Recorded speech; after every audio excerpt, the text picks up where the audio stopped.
김영민 PD로 하여금 흔쾌한 지지자로 돌아서게 하려면 뭐가 부족합니까?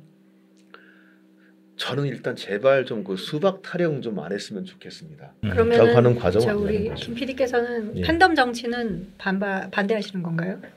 팬덤 정치인 팬덤 필요하겠죠. 근데 그 팬덤이란 게 이를테면 내가 좋아하는 사람을 좋아하는 게 아니라 내가 좋아하는 누구에 대해 반대할 사람을 혐오하는 거. 그거는 팬덤이 아니죠. 예. 축구로 말하면 훌리건이죠. 서포터즈와 훌리건의 차이네요. 이 수박이라는 용어를 쓰는 분들은 일종의 밀칭으로 쓰지 않습니까? 다른 사람에 대한.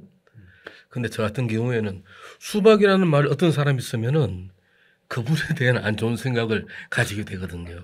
수박이니 뭐 이런 표현들은 굉장히 차별적인 언어예요. 그렇죠. 근데 민주당은 뭐 차별을 철폐하자는 당이잖아요. 그런 차원에서 볼 때도 그런 표현들은 맞지 않아요.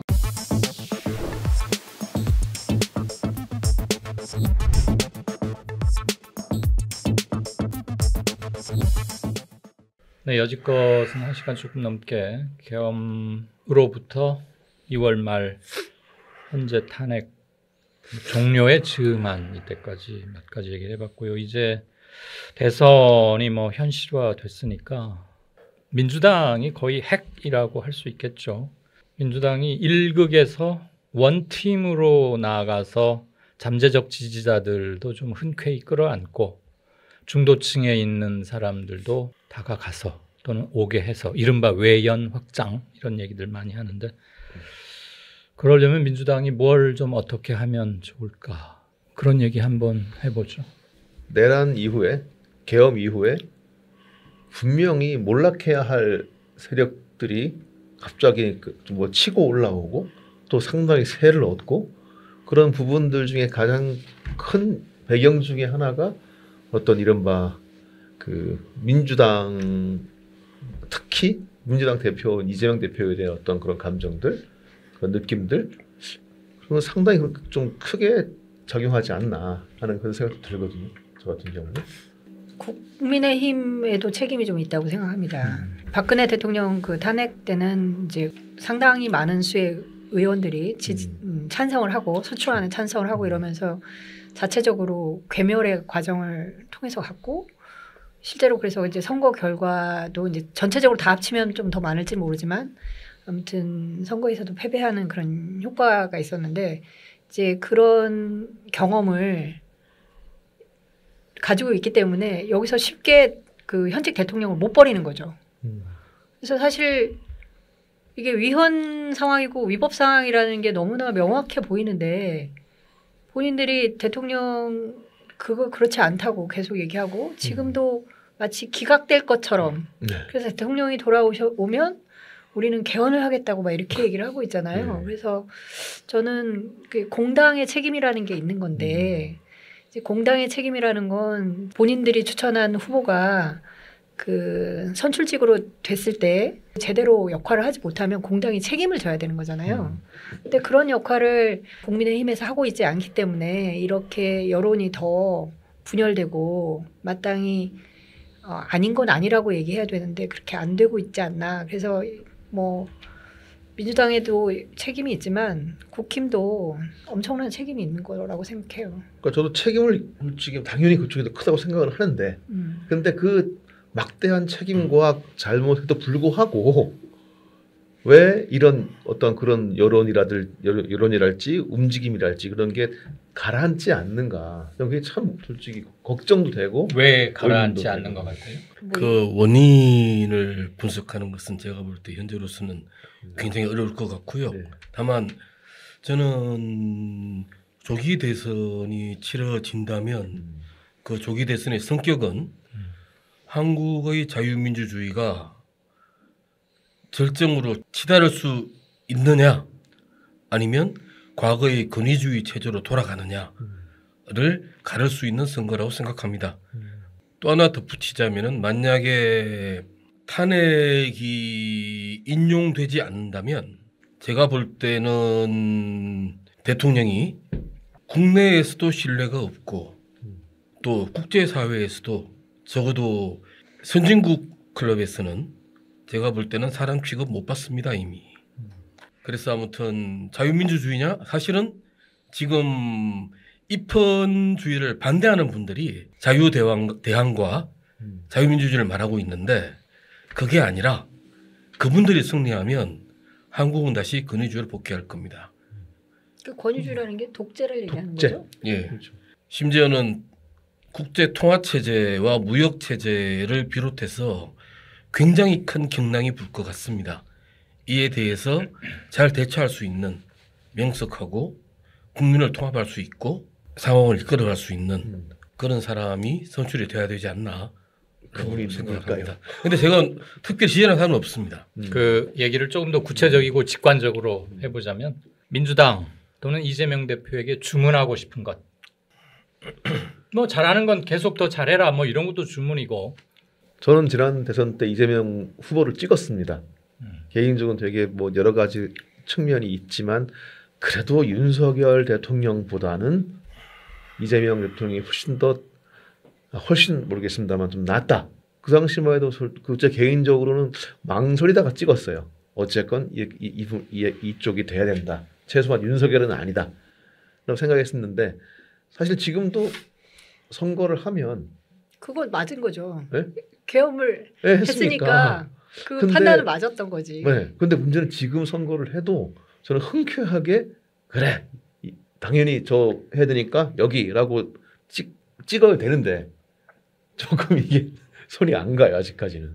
그러니까 저는 계속 좀 이재명 대표나 민주당 쪽에 정말 부탁하고 싶은 건 좀 제발 좀 이 개인적인 저로 하여금 좀 흔쾌하게 좀 찍게 해주십사.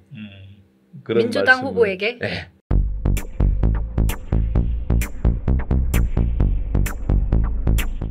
그러니까 뭐 제가 생각할 지금 저 내란당을 제외하면은 사실 민주당밖에 없잖아요. 민주당 후보에게. 예. 그러니까 민주당 찍고 싶은데 이재명이 대표 될 수도 있죠. 근데 지금 가장 강력하고 유력한 후보니까 그러면은 좀 하지만 지금도 제가 지난 선거 때나 지금이나 아리까리한 부분이 많은데 그런 부분들 좀 지워주십사 부탁하고 싶은 마음이 있죠. 김영민 PD로 하여금 흔쾌한 지지자로 돌아서게 하려면 뭐가 부족합니까? 저는 일단 제발 좀 그 수박 타령 좀 안 했으면 좋겠습니다. 이재명 후보 이 대표는 지금 많이 뭐랄까 애를 쓰시는 것 같아요. 근데 그 애 쓰시는 게 문제가 아니라 그 주변에 지지자나 그 주변에서 자꾸 이제 수박이라고 해서 어떤 사람들을 몰아세우고 규정하고 갈라치기를 하면은 제가 생각할 때 이 수박이라는 단어 자체가 옛날에 어떤 뭐 빨갱이든 뭐든 간에 어떤 그런 어떤 혐오성 단어 뭐가 다른지 모르겠거든요. 그러니까 아시겠지만 그 수박이라는 단어 자체가 원래는 그 옛날에 공안당국 쪽에서 나온 얘기지 않습니까? 그리고 해방 공간의 어떤 좌우의 갈등 속에서 나온 얘기인데 제가 그때 한번 찾아봤었어요. 그 과일들 비유를 갖다가. 그러니까 1947년 그러니까 좌파 신문에서 이런 얘기를 해요. 독립신보에서 얘기를 하는 게 그 수박같이 가죽은 파랗고 속이 빨간 놈도 있고 그다음에 뭐 토마토나 고추는 겉과 속이 모두 빨갛고 이를테면 그런 식으로 사과 같은 경우는 겉은 빨간데 속은 하얗고 근데 그런 말들이 쓰였다는 거죠. 그 당시에도. 근데 여기서 재밌는 건 딴 얘기지만 가장 그 위험한 빨갱이 누군 뭔지 아십니까?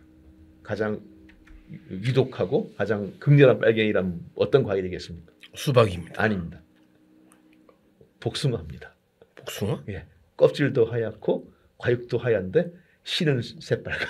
아, 제 말씀은 이런 식으로 과일로 비유해서 어떤 그 당시 좌익들을 갖다가 대비시키고 또 공안 당국이건 좌파 신문이건 그렇게 표현했었는데 이게 언제부턴가 이 수박이라는 단어가 그러니까 겉은 파랗고 속은 빨간. 저기 제가 생각할 땐 저 국민의힘 계열들이 빨간색을 쓰기 시작하면서 나온 말인 것 같은데 어차피 겉은 파랗지만 속은 빨간. 즉 옛날 어떤 그런 식의 어떤 좌익들을 매도하던 그 방식 그대로 바로 우리와 비슷하지만 속은 다른 이런 식으로 규정을 하고 몰아붙이고 있거든요.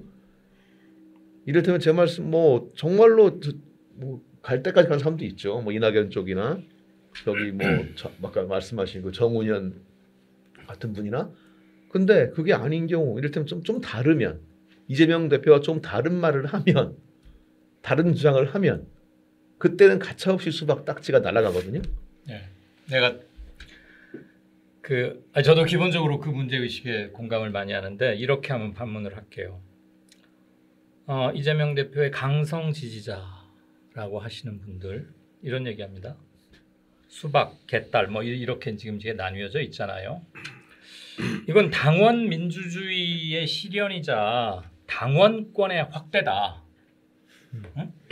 예전처럼 뭐 위원장이 뭐 시켜서 하고 공천 누구나 하면 가서 우리는 피켓 들어주고 뭐 누가 공천을 받고 내려오든 그냥 의무적으로 뭐 민주당 후보를 찍는 그게 아니고 당원들의 정서와 정치적 기준에 맞다고 여겨지는 사람을 강력하게 후보로 옹립 또는 추대 뭐 이제 후보 결정 과정 있지 않습니까? 그렇게 해서 그러니까 수박이라고 멸칭하고 이것을 선명하게 자신의 정체성을 분명히 밝히고 정치적 정체성을 분명히 밝히고 이러는 것을 폄하하지 말라. 이런 얘기 하시거든요. 뭐라고 대답해요? 저는 그렇게 얘기하겠습니다. 그러니까 그러면 민주당이라는 말 쓰지 말아라.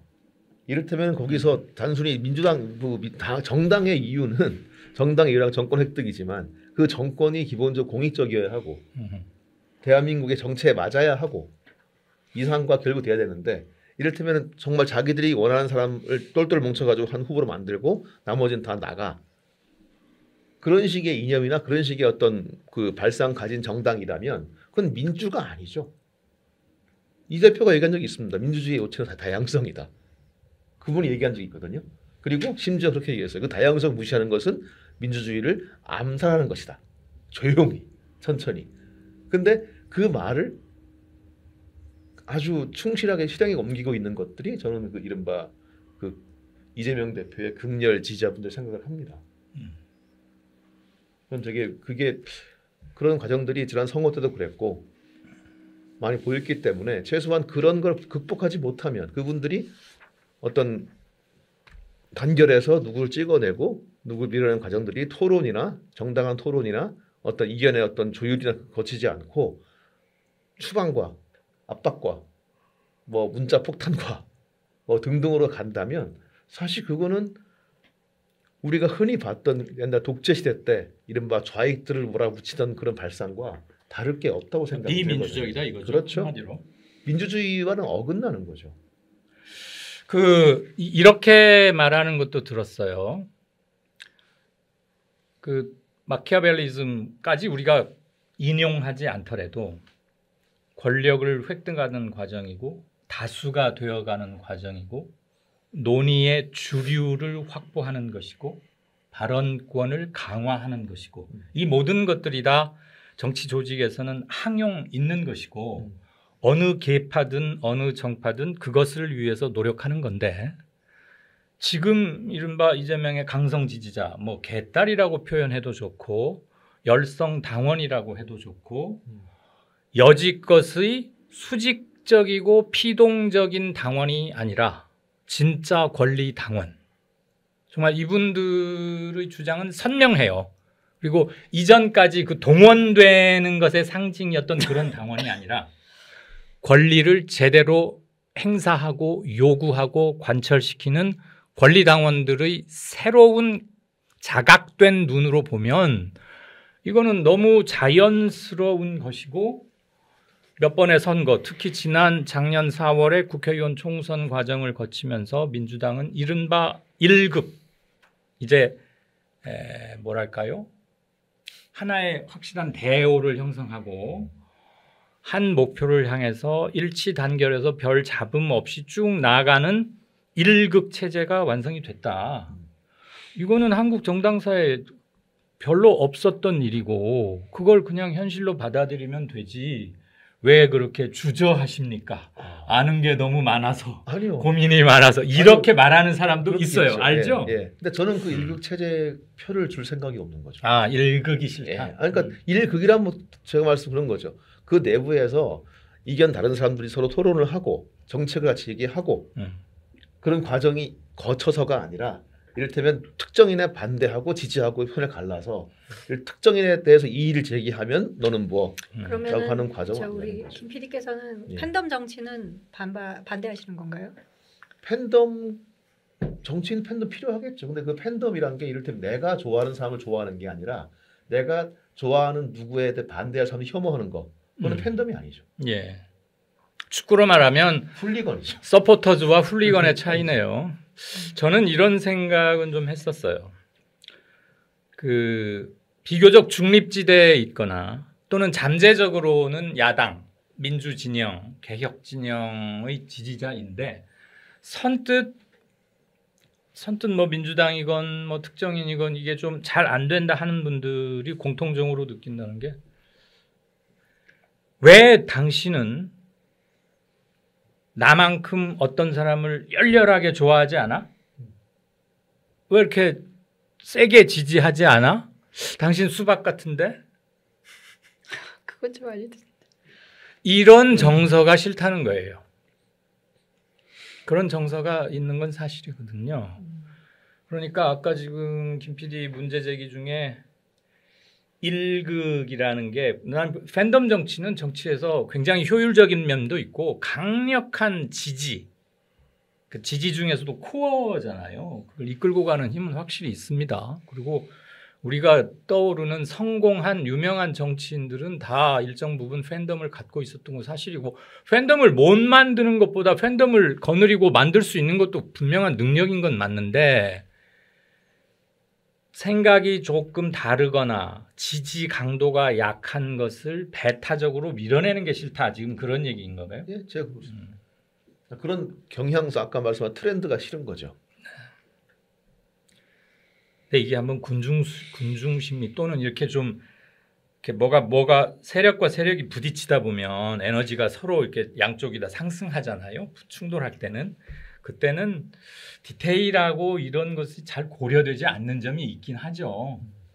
근데 이것들이 아무튼 선거라는 구체적인 하나의 정치 이벤트를 생각하면 반드시 외연을 확장해야 하는 건 너무 당연한 거 아닙니까? 일테면 이재명 후보의 강성 지지자가 전체 유권자 그냥 가만히 있어도 헤아려 봐서 50%면 굳이 일극이다 다양성이다 지금 뭐 이런 얘기 할 필요가 없는 거예요. 그 표만 그대로 투표장에 가게 하면 되는 거고 지금 뭐 보수 우파들이 많이 뭉쳐 있다 뭐 이런 얘기 하는데 그들이 한 48%가 되면 사실 이준석 후보나 뭐 출마 예상되는 사람들 그다음에 표 중에는 이렇게 흩어지는 표가 항상 있잖아요. 그거 따지면 자력으로 48% 49%만 얻으면 이깁니다.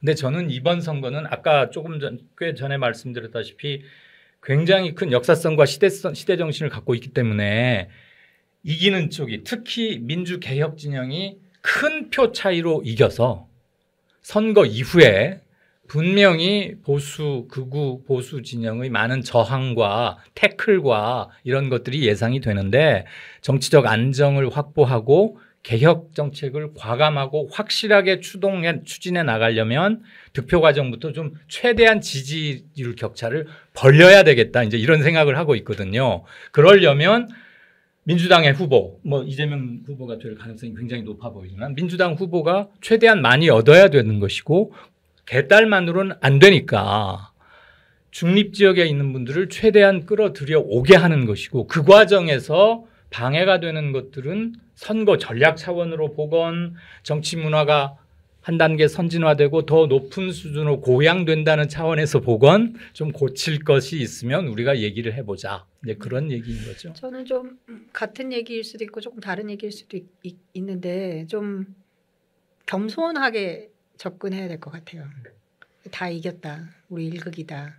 나 팬덤을 가지고 있다. 모두 이제 뭐 국민의힘이 싫다면 나한테 표를 줘야 되지 않겠어? 이걸 너무 당연하게 생각할 수는 없다고 생각해요. 그래서 설득하고 또 설득하고 이렇게 하려면 겸손해야지. 뭐 너무 그렇게 뭐랄까 뭐 이를테면 국힘을 현재 지지하고 있는 사람들한테도 막 손가락질하면서 저는 좀 그런 건 좀 덜했으면 좋겠다 이런 생각이 있어요. 왜냐하면 국힘을 지지한다고 해서 그 사람들이 꼭 계엄 선포한 거를 또 찬성하는 건 아닐 수 있잖아요. 그러니까 그 조금 분리해서 볼 필요가 있다는 거죠. 그러니까 지금 너무 혼재되어 있는데 저는 그러니까 우리가 민주주의라는 게 그냥 가장 중요한 것 중에 하나는 이거잖아요. 내가 선거에서 져도 내가 죽지 않는다는 확신이 있는 거. 정적을 괴멸하고 죽이지 않는 이거 군주 때는 죽이죠. 군주주의에서는 나한테 항의했어? 죽이지만 이번 계엄이 그런 거였지. 아니 그러니까 그런 걸 하면 안 된다는 거잖아요. 그렇죠. 그러니까 이게 이제 우리나라 헌정에 안 맞는다고 주장하는 거잖아요. 그러니까 저는 뭐 지금 이제 국힘을 보수라고 부를지 말지 모르겠어요. 국힘을 지지하시는 분들은. 근데 이제 만약에 거기서 계엄을 한 거를 찬성하는 사람들을 좀 떼어내고 나면 또 보수가 아예 없을 수도 없잖아요. 그러니까 그분들은 또 그분들대로 할 일이 있는 거니까 냅두고 아무튼 근데 그분들에게 충분히 열심히 설득해서 표를 가져오려고 노력하는 게 중요하고 그다음에 뭐 우리만 선명해, 뭐 그런 뭐 우리만 오라 이런 태도가 옳지 않을 수도 있겠다 이런 생각이 들어요. 좀 아까 제가 김영도 재판관 보면서 굉장히 나이스하게 그 질문을 하고 꼭 필요한 그리고 정말 중요한 그 차이를 분별해내잖아요. 그러니까 그런 것들의 그 노력들이 좀 필요하지 않을까. 헌정을 지키고 싶으신 분들 입장에서 그래야지 더 많은 표가 오는 거지. 어차피 표는 1표 아니에요. 뭐 개딸은 2표를 가지고 있는 게 아니잖아요. 그러니까 그런 좀 자세가 좀 필요하지 않을까. 그러니까 저는 좀 생각합니다. 마음에 안 드실 수도 있어요. 네. 아니요. 이런 태도가. 그러니까 그런 것 같거든요. 그러니까 뭐 팬덤의 시초라면 노사모를 생각을 할 텐데 네. 노사모 때 같은 경우는 되게 뭐랄까 겸손했었거든요. 전에 이제 그런 얘기를 들은 적이 있는데 갑자기 정몽준이 버렸을 때 그때 호해가 나오고 그때 호해가 갑자기 막 그때 어디 강원도 어디선가 쫙 나붙었대요 벽에. 근데 노사모 현들이 모여서 일부러 밤에 혹시나 그 부딪혀가지고 시비 걸리고 시끄러울까봐 밤에 모여서 그걸 다 이제 떼고 댕겼다고. 저는 생각할 때 그런 팬덤은 정말 존중하고 싶거든요. 자기가 이를테면 내가 잘났어가 아니라 이건 정말 사실이 아니지만 혹시나 그 충돌 나면 우리 후보한테 해가 될까봐 네. 숨어서 숨는 거 아니지 밤에 그걸 피해서 밤을 새면서 그걸 떼는 사람들 저는 그건 충분히 존중합니다. 근데 이를테면 거기서 그 뭐 나와 다르다고 거기서 그 사람들 갖다가 하고 그 배제시키거나 축출을 기도하거나 그리고 무조건 그 어떤 그러니까 말 한마디나 언론의 기사 하나나 그거 하나 가지고 그냥 수박은 금방 되거든요. 근데 뭐 저 이재명 지금 대표가 그 지난번에 본인이 이제 공천을 할 때 여러 가지 문제가 됐었던 분들을 다 만나고 있잖아요. 지금 그러고 있죠. 예, 뭐 굉장히 긍정적이라고 봅니다. 그러니까 저도 네. 전 동의해요. 근데 문제는 아까 제가 말씀드린 것처럼 이재명 대표가 지금 그런 건 찬성하고 되게 좋게 생각합니다. 그런데 문제는 그렇다고 해서 그들이 수박이 아니고 우리 동지다. 지금 그런 말 나오는 건 없는 걸 알고 있어요. 그냥 그 지지자들은 계속 그냥 뭐랄까 지지자들의 입장을 좀 예. 달리해야지. 달리해야 되는 달리해야만 예. 그리고 이재명 대표한테 훨씬 더 유리하게 되는 그리고 거네요. 그걸 해줘야 돼요. 이재명 대표가. 최소한 당신들 이렇게 하면 나한테 해롭다. 그런 얘기 한번 하지 않았나요? 근데 이를테면 그런 거예요. 그 문재인 전 최악의 발언이 옛날 양념이었다고 생각을 합니다. 네. 그때 좀 아주 최악의 발언인데 안타깝죠. 문제는 지금도 사실 이재명 대표 같은 경우는 그 말을 갖다가 강하게 부인하고 최소한 이런 식의 지지, 이런 식의 어떤 극렬한 어떤 행동들은 나에게 해롭다. 이런 걸 밝혀주는 게 저는 맞다고 생각을 해요. 그러니까 단지 누구를 만나고 악수하고 그런 게 아니라 당장 임종석 그 실장 같은 경우는 그 얘기를 하죠. 악수하지만 난 당신 안 찍을 거야 얘기하지 않습니까? 그때 이제 그 말 때문에 또 왜 난리가 나요.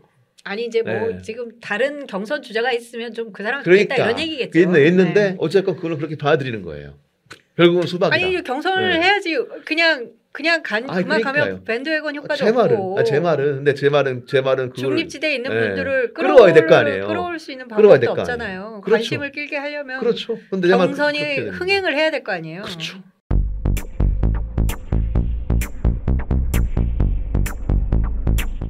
저는 이쯤에서 한 두 가지를 중간쯤 얘기하고 싶은데 하나는 김 PD에 대한 질문이고 예. 하나는 내 발언이고 저는 당시 문재인 후보가 사람 좋고 인격적으로 훌륭하고 우리 뭐 그건 별다른 이견 없잖아요. 어느 정치적 색깔을 가진 분들이건 간에.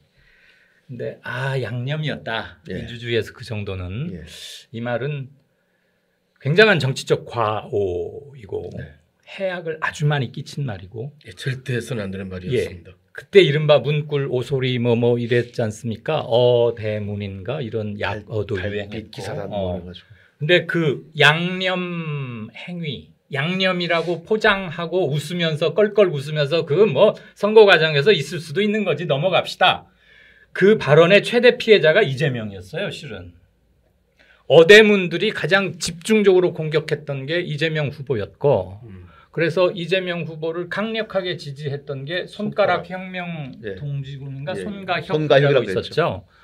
수적으로는 그냥 어대문이 말하자면 이긴 거죠. 거죠. 그러니까 당내 경선에서 이렇게 됐는데 문재인 후보와 이재명 후보 사이에 그때 첨예하게 감정선이 파파박 부딪히고 막 불꽃이 일고 그랬어요. 현장 집회 그 체육관 투표하는 데 가보면 살벌하고 이랬다고. 그 최대 피해자는 이재명 대표였어요. 그리고 그 경선 종료와 함께 이재명 당시 후보가 손가역 해체 선언 겸 호소를 했습니다. 이제 더 이상 이런 걸로 나뉘어서 온라인 공간에서 특히 막 부딪히고 이러는 거 전체 개혁 진영의 단결이나 확장을 위해서 결코 좋지 않다. 그래서 자제해 달라를 넘어서서 해체 선언을 했어요. 실제 해체가 이루어졌는지 어쩌는지는 모르겠어요. 근데 그로부터 지금 그게 2017년에 있었던 일입니다. 그로부터 약 8년 정도가 흐른 지금은 이제 입장이 바뀌어 있는 거예요. 이제 누가 다수냐 이것도 있겠지만 그게 저의 한 가지 진단 겸 발언이고 또 하나는 아까 최초의 팬덤이 노사모였다는 것은 뭐 모든 사람이 동의를 할 텐데 노사모의 특징 중 하나가 배타적이지 않았다. 그냥 자기들이 좋아하는 일을 좋아하는 사람을 위해서 포지티브하게 막 일을 했다 이거잖아요. 네. 그 최초 팬덤이 뭐 문재인 팬덤으로 이재명 팬덤으로 이렇게 바뀌어 오고 있는 것 같아요. 네. 그 중에는 최초의 노사모에서부터 지금 이재명 지지자까지 쭉 계신 분도 있을 것이고 네. 이탈자도 있을 것이고 네. 신규 유입자도 있을 겁니다. 그런데 최초 팬덤인 노사모 때는 비배타성이 특징이었는데 지금은 좀 그렇지 않잖아요. 왜 그렇게 변했다고 보십니까? 이건 정말 개인적인 생각인데 저는 다 여기 예, 개인적이지 그러면. 전 노무현 자살이 컸다고 생각을 해요. 지몬미. 이른바 그때 거기서 이제 그렇게 뭐랄까 정말 충격이었지 않습니까? 대통령이 이렇게 극단적인 선택을 하는 상황까지 몰리고 근데 거기서 이른바 그 말씀하신 지몬미 정서가 엄청 커졌다고 생각을 해요. 예. 그리고 이제부터는 정말 그러니까 그 당시에 지금 여기 요즘은 많이 얘기하시지만 유시민 씨가 그때 뭐 정권 넘어가도 된다 그 얘기했다가 두고두고 욕을 먹었지만 근데 그때부터는 거의 이제부터는 그러니까 정권이 주고받는 게 아니라 정말 사생결단 같이 돼버리고 그러니까 그러면서 정치적 어떤 그런 것들이 당연시되고 예. 그런 상황이 됐고 그러다 보니까 어떤 팬덤도 더 뭐랄까 강력해지고. 예. 그러니까 그런 집권한 상황이 보수 있잖아요. 정권의 탄압과 그러니까 이런 것들이 비분 관계와 복수심, 모종의 복수심 같은 것을 들게 할 정도로 심했다 이거죠. 그러니까 뭐 모든 싸움이 그렇습니다만 싸움이 격렬해질수록 너 누구 편이야를 묻게 되지 그렇죠. 않습니까? 당장 우리가 이렇게 싸우는데 너는 왜 뭐 하고 있어? 너 누구 편이야?라는 질문이 가게 마련이고 그래서 전쟁이라고 터지면은 이른바 중간지대가 없어지는 거지 않습니까? 근데 제가 생각할 때는 그 2009년 이후에 한국 사회의 어떤 그런 그 정치 구도가 너무 지나치게 뭐랄까 이제 그 죽기 아니면 살기까지 돼버렸고, 근데 그 와중에서 팬덤 같은 경우는 이를테면은 뭐 적절한 지지가 아니라 누가 내가 지지하는 대상을 모욕하는가, 깎아내리는가까지 가면서 뭐 유명한 사건들, 그러니까 전 이재명 대표의 개딸 얘기하는 게 아니고 그 전부터 그건 있었거든요. 우리가 뭐 밥을 퍼 먹었다 그 얘기 때문에 난리가 났었고, 그럼 밥을 그럼 뭐라고 해요? 식판에 밥을 퍼 먹었다고 했는데 난리가 났어요. 떠서 드셨다라고 하면 되잖아. 신문 기사에 그러면 안 나왔습니다.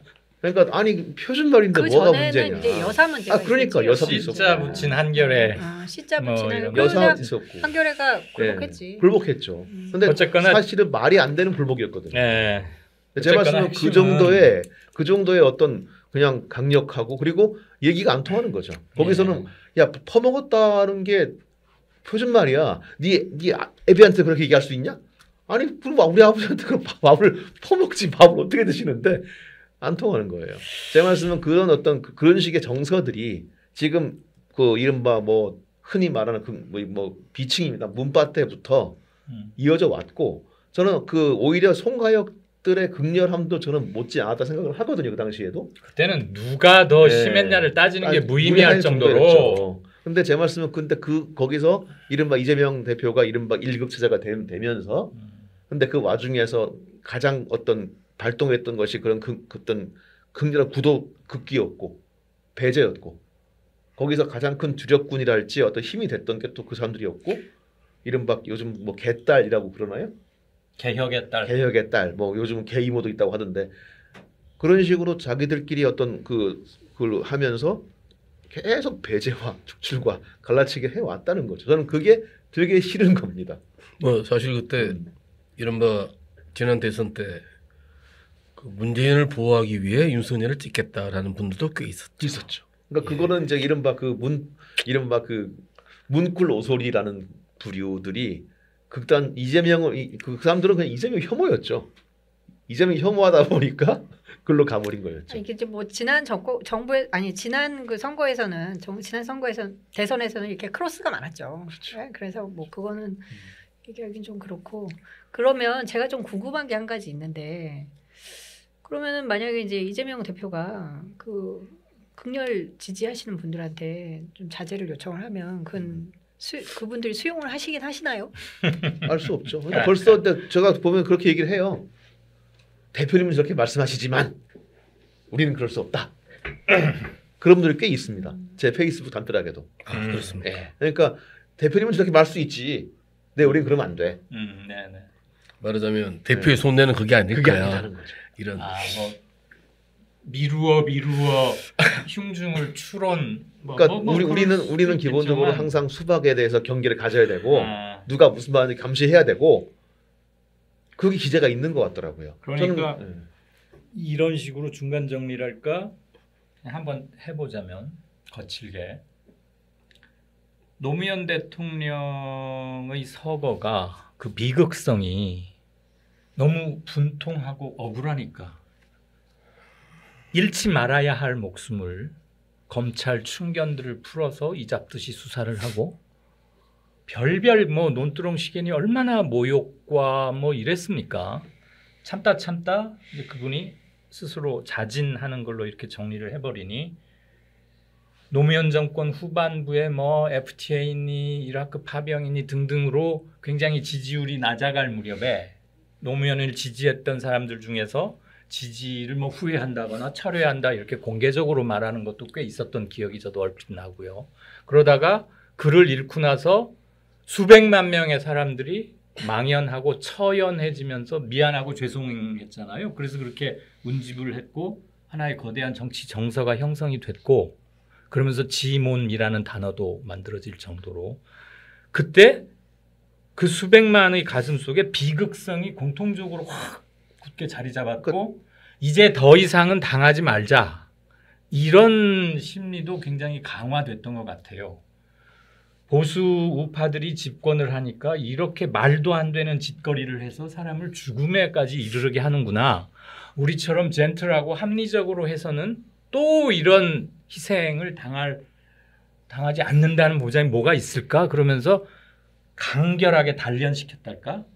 이제 그러다 보니까 PR을 좀 더 확실히 구분하게 되고 지지의 순결성 이런 걸 많이 따지게 되고 그러다가 조금 이상한 합리적인 의문 같은데 조금 우리 전열을 터뜨릴 수도 있는 말 같으면 쏘아붙이게 되고 그렇죠. 그러다가 배타성으로 이렇게 근데 이제 거기서 제가 좀 기억이 나요. 저는 그때 이제 노무현 서거 뒤에 이제 시위를 열 때 이제 집회하면서 이제 복수를 외치는 사람을 보고 제가 지나가면서 복수로 선거하냐라고 한마디 했을 때 그때 저한테 강하게 막 했던 기억이 나는데 저는 그 복수라는 게 기본 그렇거든요. 그러니까 저희가 그렇게 몰아붙이고 그렇게 말도 안 되는 수사를 하고 했던 그런 상황에 분노한다면 저희의 대응은 거기에 부응하는 것이 아니라 그걸 따라가는 것이 아니라 그러니까 팩트는 팩트로 따지고 우리가 그 노무현 대통령이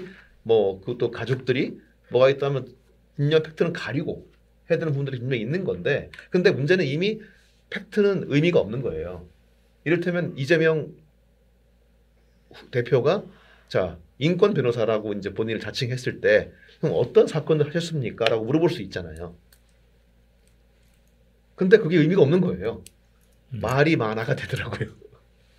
말이 말이 많아 그냥 근데 제가 알기로 그러니까 그분이 성남에 계셨으면 상당히 많이 사건 했을 것 같은데 형사 사건에서는 그러니까 제가 좀 궁금해요.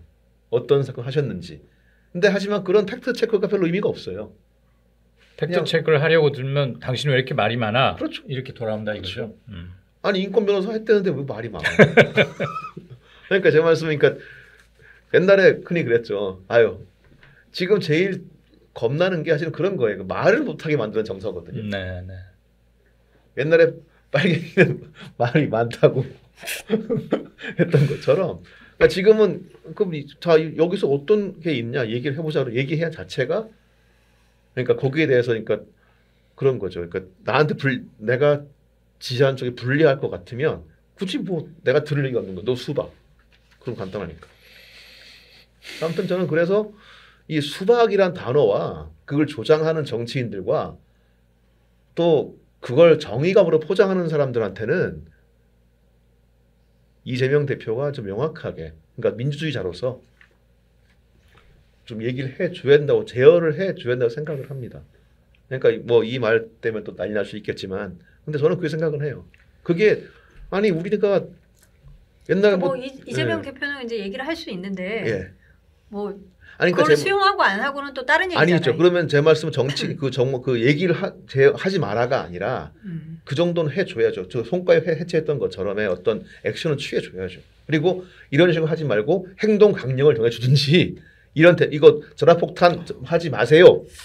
이거는 안 됩니다. 우리가 이때 했던 거 잘못했던 겁니다. 라고 얘기를 해줘야죠. 전화폭탄 이런 건 정말 잘못했던 것 같더라고요. 그거 무섭습니다.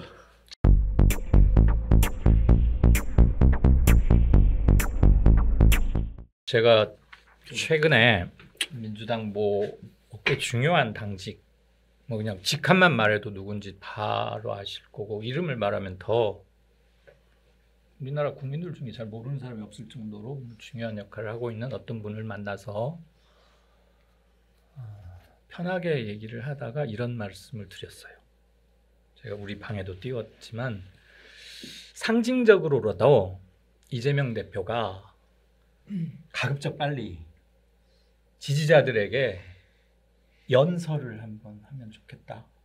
연설? 연설. 난 연애편인 줄 알았어. 연설을. 뭐 육성으로도 하고 그걸 또 텍스트로 바꾸는 건 전혀 뭐 어려울 게 없으니까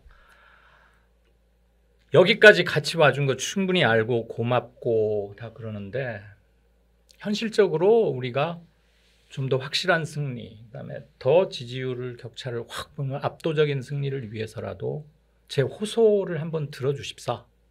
이제 수박 이런 배타적이고 멸칭이라고 하는 거 쓰지 말자. 사용 금지를 선언하고 싶은데 그러면 나보고 제왕적인 대표라고 할 터이니 여러분께 간곡히 호소한다. 그런 것을 편지 형태가 됐든 육성 메시지가 됐든 그런 걸 한번 좀 하라고 강력히 얘기를 좀 해주시라. 내 앞에 있는 분에게. 왜냐하면 그 정도의 말은 서로 이렇게 할 수 있는 그 사이였으니까. 그게 단순히 제스처이건 상징적인 것이라고 할지라도 저는 그렇게 말하는 게 필요하다고 봐요. 그거를 실제 주체성 강하고 자존심 강하고 권리당원의 새로운 모습을 통해서 한국 정당 정치를 바꿔나가는 자부심에 충만한 분들에게는 이재명 이 대표 그건 당신의 생각이고 우리는 이러이러한 현실적 판단과 필요 때문에 당분간 더 하겠소 하는 분도 당연히 있겠죠. 그럼에도 불구하고 정점에 있는 이재명 대표가 자 이제 개딸 수박 이렇게 나누고 조금만 틀려도 당신 수박 같은데 아니야? 지난 4월 총선 때 다 나갔어야 되는데 아직도 일부 남아 있었어. 이런 것들 하지 말자.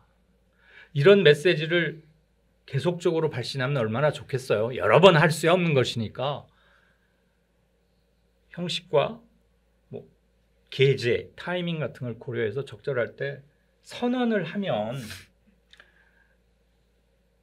당 내에도 일정 부분 영향이 있을 것이고 당 밖에 우리가 흔히 중도층이라고 흔히 말하는 사실 중도층도 언제 우리가 한번 별도 꼭지로 얘기를 해보고 싶은데 굉장히 다양합니다. 저 같은 경우에는 사실 이 수박이라는 용어를 쓰는 분들은 일종의 밀칭으로 쓰지 않습니까? 다른 사람에 대한.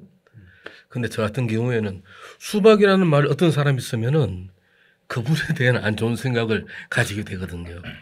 사실 말 한 사람? 예, 그 말 한 사람한테 수박이라는 말을 쓴 사람. 수박이라는 용어를 입에 담는 사람한테 그 사람이 예를 들어서 어떤 뭐 여성이나 이 소수자에 대한 어떤 명칭을 쓰는 사람들을 제가 안 좋게 보듯이 수박이라는 용어를 쓰는 사람에 대한 어떤 제 감정이 굉장히 안 좋아지는 그런 경험들이 굉장히 많았습니다.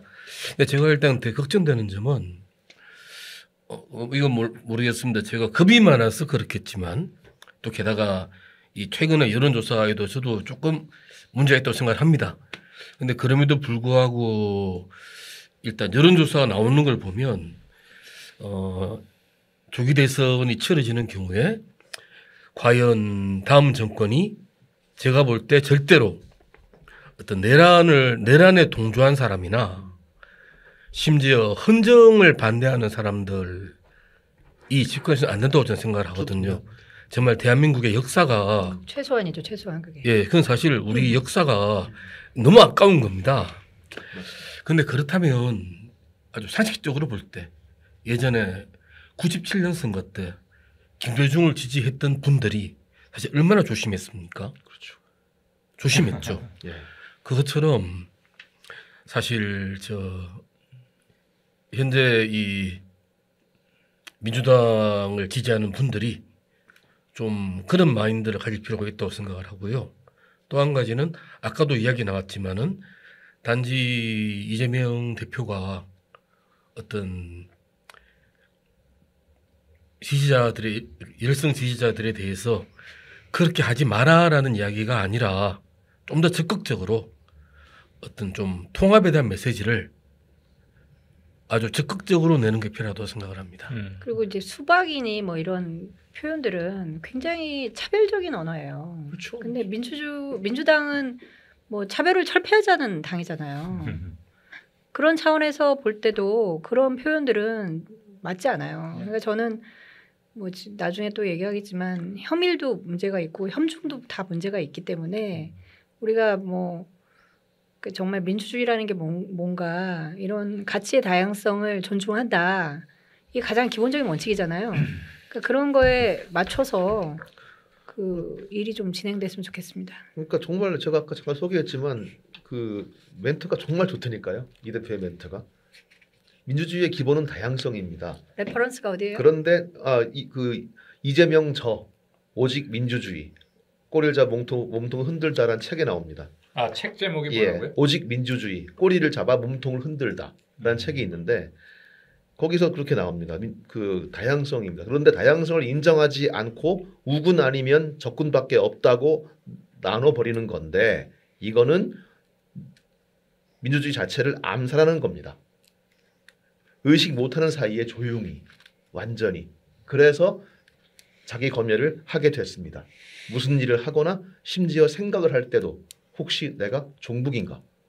라고 했는데 여기서 수박을 넣으면 딱 맞아요. 그렇게 만들고 있는 거죠. 예. 혹시 내가 수박인가? 라고 생각하게 만들고 있는 거죠. 아, 사실 저도 그렇습니다. 제가 예를 들어서 페이스북에 어떤 글을 쓸 때 스스로 검열하게 돼요. 그건 검열이 아니라 뭐라 그러지? 이게 적절한가 안 적절한가 자기 통자를 검열이라고 생각하면 안 돼요. 예, 말하자면 남들이 나를 수박이라고 부르지 아 않을까. 그런 차원에서. 네네네네. 그렇죠. 그런 차원에서. 그걸 얘기하는 거죠. 아니 근데 자기 절제 굉장히 필요하다고 봅니다. 절제 필요합니다. 그렇지, 맞습니다. 필요하죠. 그 말문을 막게 하는 것이 바로 전체주의 아닙니까? 그렇죠. 네. 전체주의 지금 뭐 열성적인 지지자건 지지 강도가 좀 희미하다고 비난받는 사람들이건 간에 공통적으로는 전체주의에 반대하고 저항했던 사람들 아닌가요? 아 그러면 그런 사람들이 이렇게 넓게 가지고 가야죠. 네. 넓게. 그래서 나의 주장을 힘있게 할 수는 있는 거지만 남의 말문을 막는 일은 없어야 되겠다. 그런 생각을 좀 하긴 합니다. 그러니까 아까 민주주의 말씀하셨지만 민주주의 사실은 민주주의가 가장 파멸적인 결과를 낳아버리는 게 낫지 아니겠습니까? 그러니까 얼마나 잘 집권했고 선거에서 이겨서 한 뒤에 결과가 그랬고 또 뭐 그 당원의 권리 따지면 옛날에 뭐 김일성이 8월 종파투쟁하면서 그 연안파를 투청할 때 당시에 어떤 그런 비슷한 그 사람들 모아서 그걸 해서 했거든요. 네, 박헌영 제거할 때 그랬죠. 그 박근혜도 그렇고 뒤에 연안파도 그랬고 제 말씀은 그게 같다는 게 아닙니다. 이재명 측의 민주당 같다는 건 아니에요. 사례가 부적절한 것 같습니다. 네? 그러면 네. 같다는 거 제 말씀은 그런 거죠. 그러니까 민주주의의 어떤 당원의 의지, 당원의 어떤 그 지지 그런 아까 말씀하신 것처럼 당원의 권리, 당원의 지지 그럼 되는 거 아니냐? 나는 그 발상만 말씀드리는 거예요. 그 발상이 되게 위험할 수 있다는 거죠. 우리가 지지하니까 당원의 다수가 지지하니까 니들은 조용히 해라고 한다는 자체가 니들은 아니면 니들은 수박이야라고 얘기할 수 있는 그런 기제. 저는 그게 되게 위험하다고 보는 거죠. 뭐 나치 같다는 얘기가 아닙니다. 절대로. 하지만 그런 위험성은 우리가 생각을 해봐야 한다는 것이고 저는 그 문꿀 오소리 이후에 되게 험하게 싸워온 입장에서 그런 쪽과 험하게 싸워온 입장에서 저는 되게 민주주의의 기본을 지키기 위해서라도 그런 어떤 그 혐오성 단어는 제발 쓰지 말아달라. 그리고 이재명 대표 또한 그 단어가 이재명 대표 본인한테 이득이 되건 안 되건 간에 이건 정말 우리 모두를 위해서 이렇게 하지 말자고 얘기를 해주는 것이 좀 큰 정치인의 태도가 아닌가 그런 생각이 드는 거죠. 저는 아까 그러니까 이걸 하지 말자 이렇게 자꾸 얘기하는 것보다는 아까 통합의 메시지. 그러니까 뭐랄까 네거티브하게 이거 하지 말자 이런 것보다는 이걸 하자. 비전을 보여주는 쪽으로 얘기하는 게 훨씬 더 나을 수도 있을 것 같아요. 그게 같은 말인데 같은 말이. 아니 같은 말이지만 일단 중요한 메시지는 가장 핵심이 되는 걸 하지 말자라는 것도 뭘 하자라는 제안인 거예요. 뭘 하지 말자라는 것도 하자라는 거고 나는 그 촛불 정부가 수립되고 막 출발해서 적폐청산으로 세게 드라이브를 걸 때 이른바 달빛 기사단 그거하고 문꿀 오소리하고 어떻게 달라요? 비슷해요 결국. 비슷한 집단이었어요. 같은 계열인데 조금 다른 그러니까 거죠. 이름만 달랐지 거의 뭐 거기서 거기였던 것 같아요. 제가 그때 오싹합니다. 그때 이거 좀 선을 넘는다. 그리고 제일 안타깝고 막 속상했던 게 숭배 분위기가 있었어요. 네. 그리고 무오류주의가 있었어요. 이게 정말 나쁜 거거든요. 꽃길만 가라 그랬죠. 꽃길만 가라. 그게 아이돌한테 우리 인이 꽃길만 걸으세요. 그런데 누구를 숭배해버리기 시작하면 따지지 않고 그렇죠. 아까 뭐 인권 변호사 따지지 않고 아니, 그다음부터는 그냥 원웨이 한 길밖에 없잖아요. 그러니까 저는 아까 잠깐 말씀드렸는데 저는 정말 궁금한 거예요. 인권 변호사라고 하시니까 그럼 성남이란 데가 되게 사건도 많고 그런 곳이었을 텐데 그럼 어떤 사건들을 하셨고 어떤 사건들을 맡아서 뭐랄까 그런 분들 대변하셨는지 되게 궁금해서 물어봤는데 되게 전 정말 지금도 궁금해요.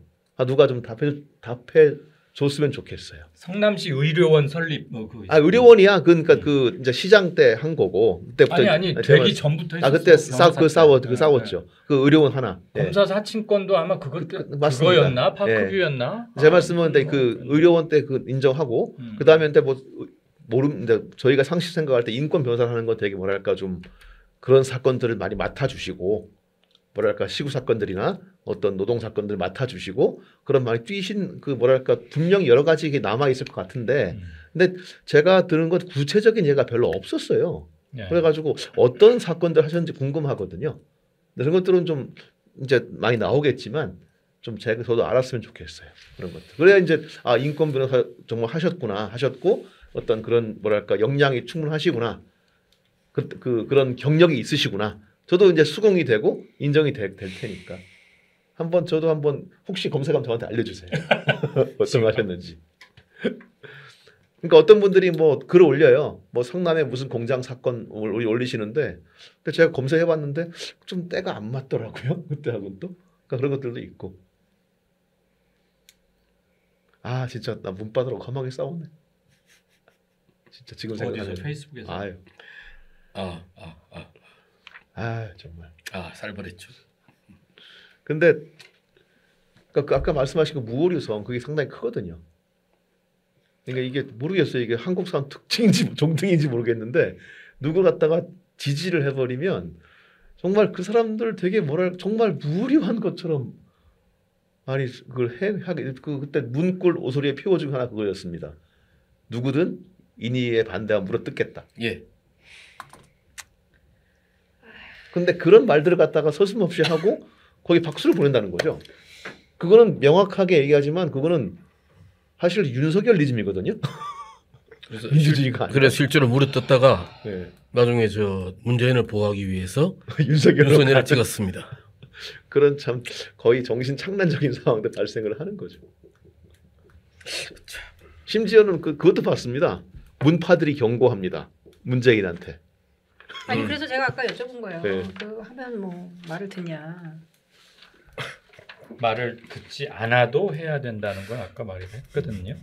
그게 얼마나 실효가 있을지까지를 염려할 필요는 없어요. 근데 좀 그런 것들은 제가 생각할 정말 필요할 것 같아요. 그런가요? 아니 저는 하지 말자는 거가 아니에요. 해야 된다는 그런 입장인데 이제 뭐 그런 것들이 참. 근데 1극이 되어버리고 나면 원팀도 1극 위주로 채워지기 십상이잖아요. 사실 그렇죠.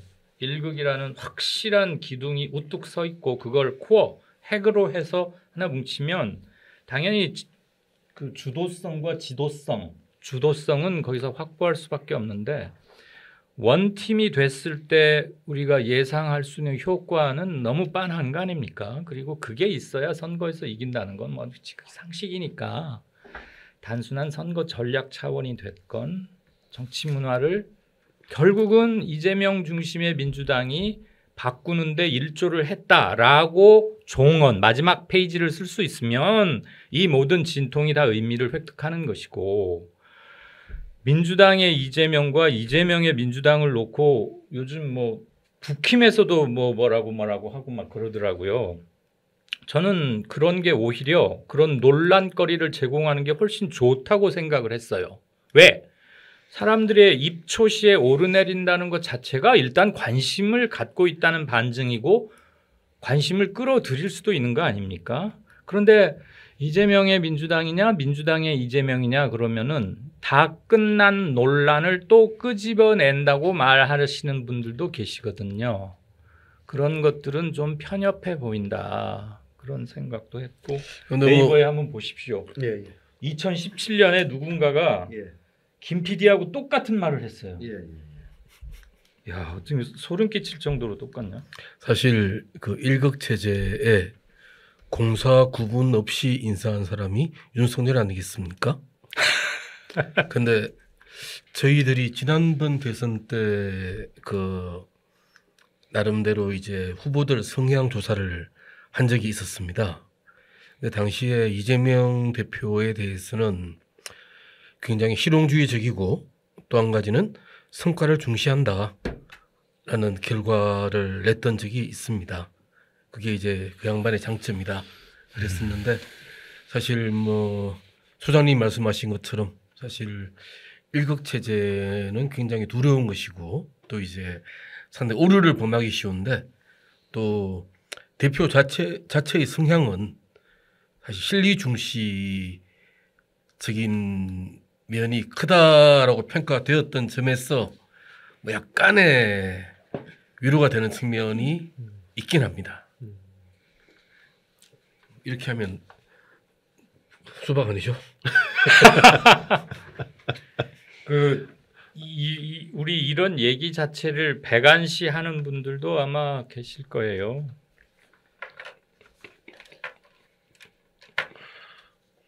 얼마나 무서운지.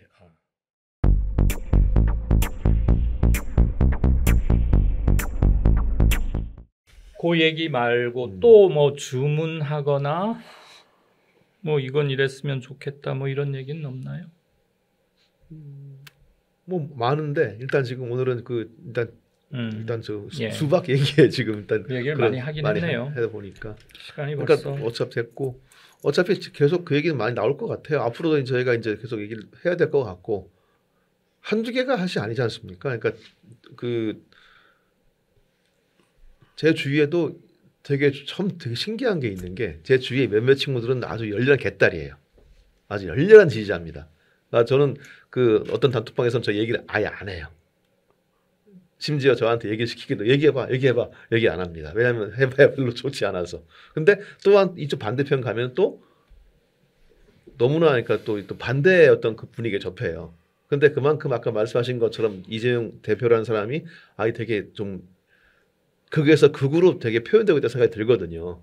근데 그런 부분들은 본인이 좀 줄여 나가고 그 편차를 줄여야 아까 말씀하신 것처럼 좀 넓게 사람들을 끌어들여서 우리가 그러니까 이번 최소한 내란 지지당한테는 이겨야 되고 좀 큰 차로 이기면 좋겠는데 하지만 거기서 어쨌건 나는 이재명은 못 찍겠어라는 사람들도 끌어들여야 되고 수박이라고 용모사도 끌어들여야 되는 상황이니까 저는 그런 부분들은 좀 정말 솔직히 좀 부탁하고 싶었어요. 제발 좀 해달라고 그렇게.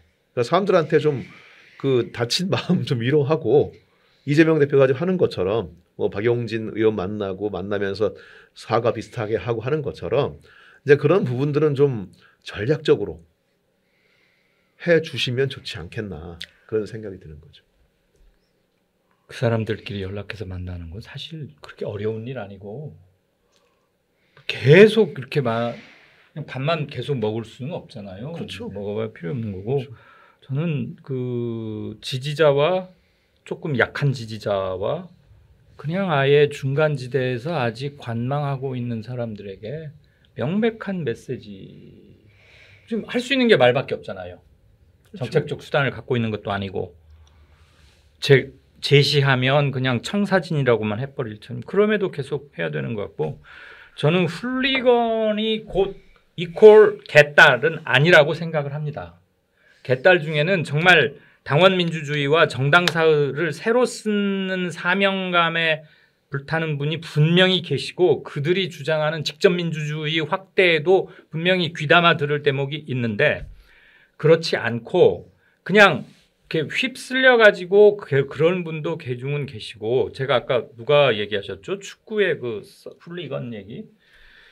훌리건과 서포터즈 얘기가 늘 나올 때면 이 훌리건 문화가 제일 심한 데가 영국 아니에요? 막 깨부시고 도시 불지르고 이러는데 붙잡아서 수사하고 그러면 이런데요.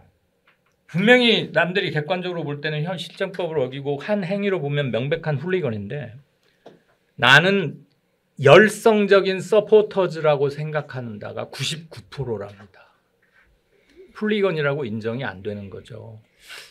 그 윤석열이 이건 계엄이 아니라 호소하고 계몽이었다고 말하는 거 난 똑같아요. 그러니까 그런 걸 보고 뭐라 그럽니까? 현실 인식이 제대로 안 되는 건가요? 인지 부조한가? 그런 거죠.